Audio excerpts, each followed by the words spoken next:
This whale's story is the ocean's story, and it is one we all share.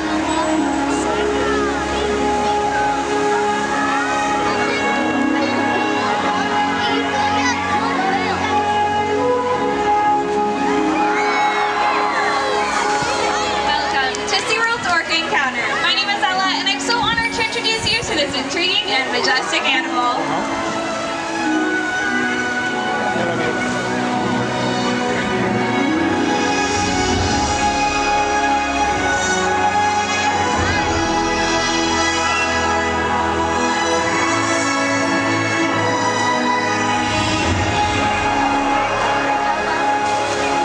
There's nothing like seeing a killer whale up close and learning about them and their natural behaviors. We hope that this Orca Encounter will help you better understand these magnificent creatures and all that they represent.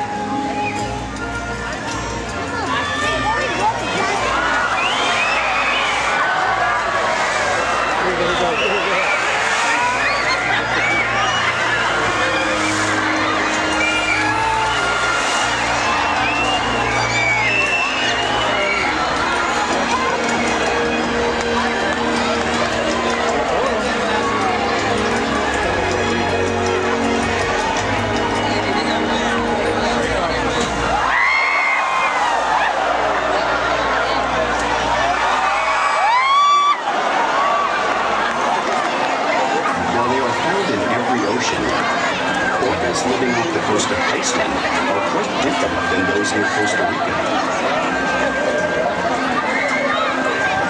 In fact, there are at least 10 types or ecotypes of killer whales.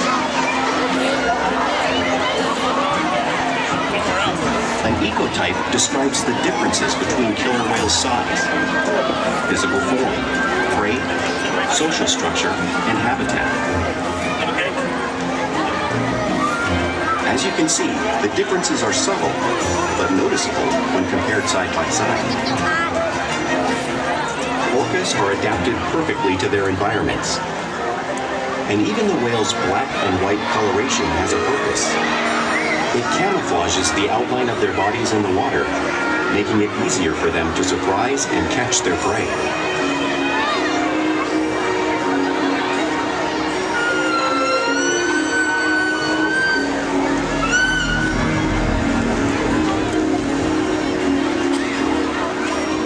When viewed from above, the black of the whale blends in with the dark depths of the ocean.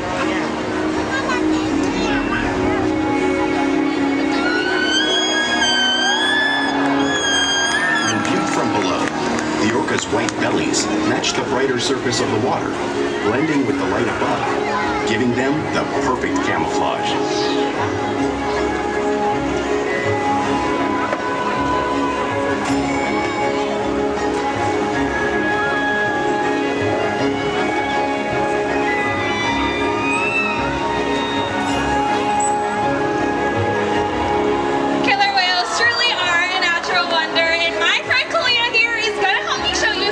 Physical characteristics.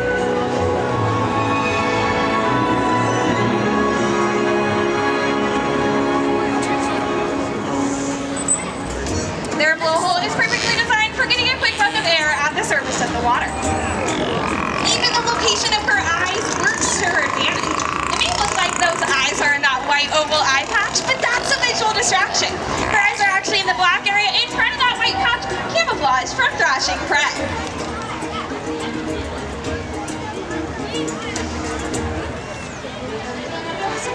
The fin on the back of the whale is called their dorsal fin. It helps stabilize orcas when they swim and helps them regulate their body temperature.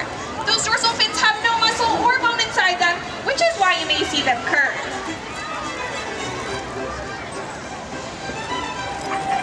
The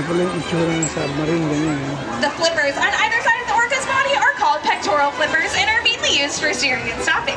Those pectoral flippers have 5 bony digits inside them, just like the human hand. And the lobes on either side of the tail are called flukes. The tail fluke is the killer whale's engine, propelling them at speeds of up to 30 miles per hour, which is as fast as some of our speedboats.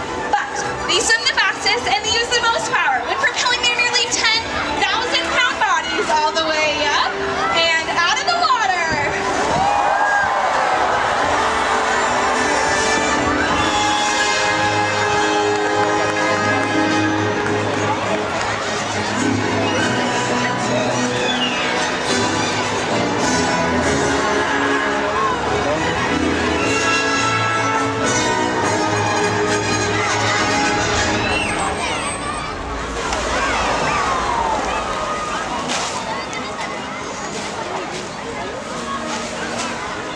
Killer whales are highly social animals with a well-defined social structure. An orca pod is always led by a female. Though just half the size of her male counterpart, she is in charge. It's all about attitude, not size. Because they live and work as a group, orcas need to communicate with sounds and body language. Orcas use clicks for echolocation or navigation.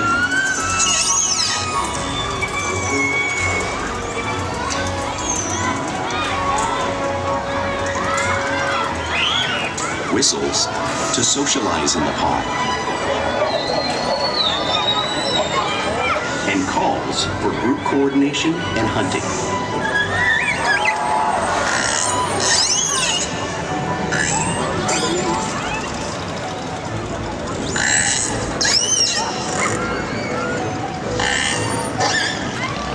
Vocal development studies here at Seaworld show that early on, calves learn vocalization from their mothers. But as they grow, they learn from others close to them as well. This is a bottlenose dolphin call that Shuka learned and even taught other killer whales here at SeaWorld. In fact, orcas are the largest members of the dolphin family.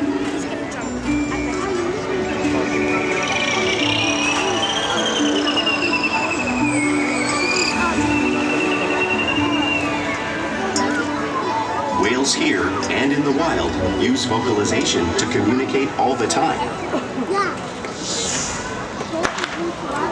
Like most animals, killer whales use body language as a part of their communication. Pectoral flaps are used to show dominance or to get noticed. For example, a mother may use a pec slap to get her calf's attention.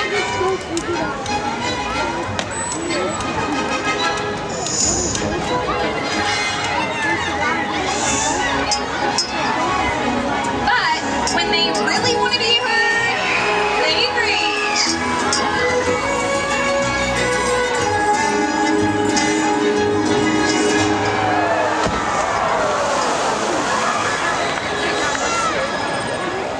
Spy hopping is how killer whales coordinate and get a better view of their surroundings when they hunt.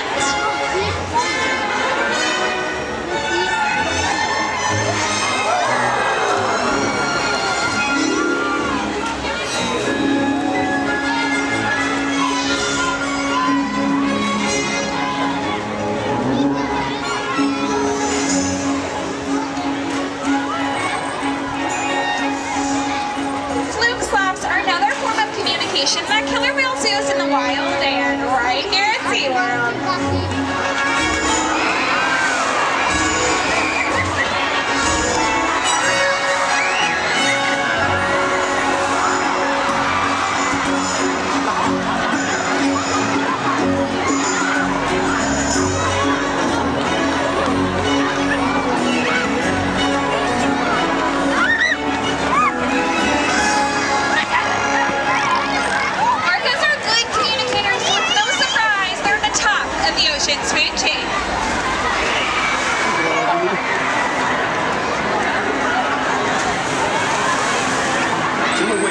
Work together to rear their young.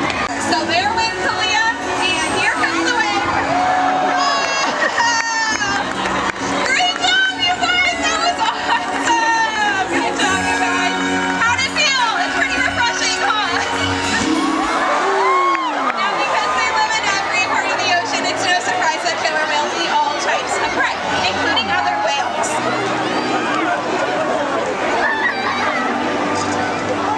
Abot hanggang dito. The blue whale on screen is the largest animal on Earth. It is 5 times longer and 50 times heavier than a killer whale. So, how does an orca the size of Makani prey on a whale that size out in the wild? It's all because killer whales are the ultimate team players.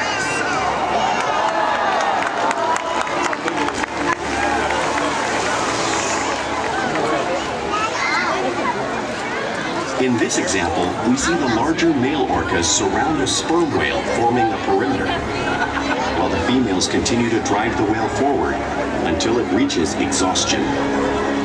The calves then move in to join the adults in the group.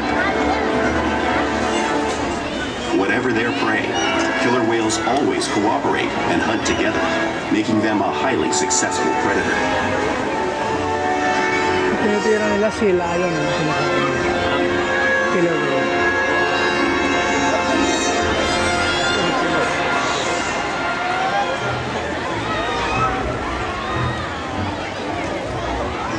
Play is an essential part of everyday life for killer whales. It's how they teach their young to hunt and practice their skills as they grow.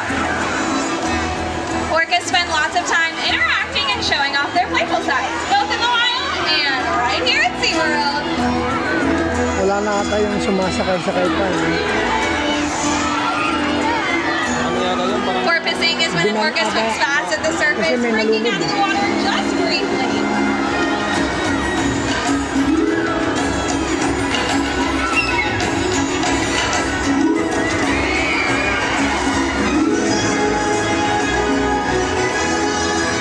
You'll often see them doing this when riding in the wake of a boat or when surfing in a wave.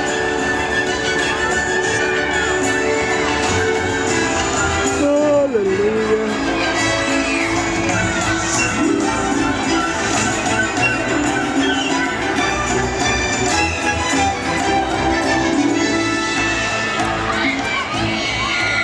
Orcas like to be touched and will rub their bellies on rocks when they can. Makani and Kalia are doing this here, just like killer whales in British Columbia.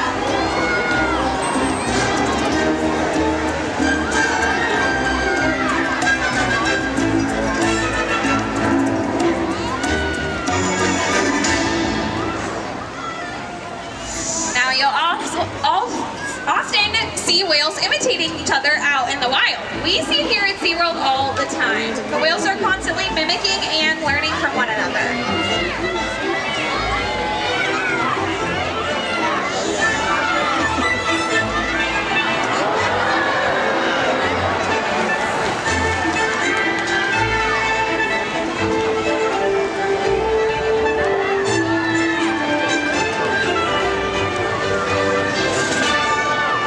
Now playful behavior does have a purpose. A tail whip is used in hunting to stun fish, but today I have a feeling these whales might just be stunning all of you.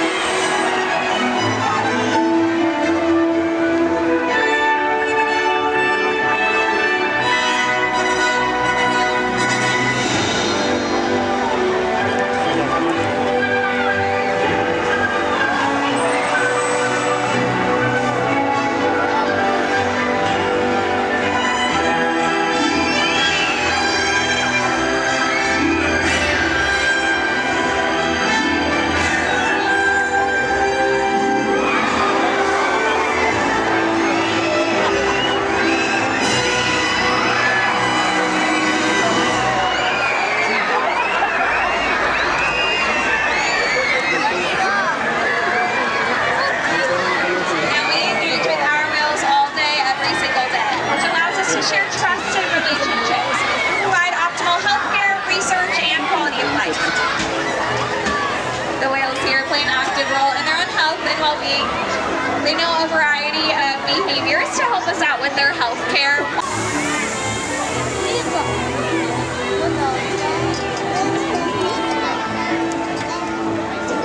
They'll even let us take a breast sample from their wool because of the relationships that we have built day after day here at Seaworld. And now I'm going to tell you a little bit about the three very incredible killer whales that you've been hanging out with today. Their names are Ulysses, Makani, and Kalia. Ulysses is our oldest male that lives here. He's 46 years old. And Kalia and Makani are both brother and sister, and they are best friends. They love to hang out with each other, and together, along with the 4 other whales that live here, they have inspired millions of guests, hopefully including all of you, to want to care and conserve their wild counterparts and the oceans that we all share. We encourage these whales every single day to learn new things to engage and stimulate their minds. Diet, exercise, and of course, play all help keep these whales in great shape.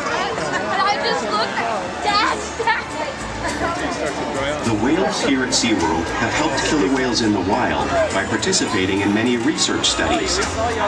One ongoing study monitors the whale's heart rate and breathing to understand how marine noise pollution from ship engines and other sources affect wild populations. In another study, scientists from NOAA, the National Oceanic and Atmospheric Administration, took measurements of the killer whales living here, including pregnant whales. By comparing these measurements with drone footage of killer whales in the wild, scientists are able to monitor the wild population's nutritional and reproductive states. Other research has been done here at Seaworld on the mother whale's milk composition. This research will help create an effective model to understand how toxins in the ocean impact wild killer whales and their milk supply. What we learn from the whales in our care every day is actively helping whales in the wild survive. And just by being here today, you've supported our rescue, research, and conservation efforts all around the world. If we work together, like the killer whale, we can protect the future of the Orcinus orca and this beautiful planet that we all share.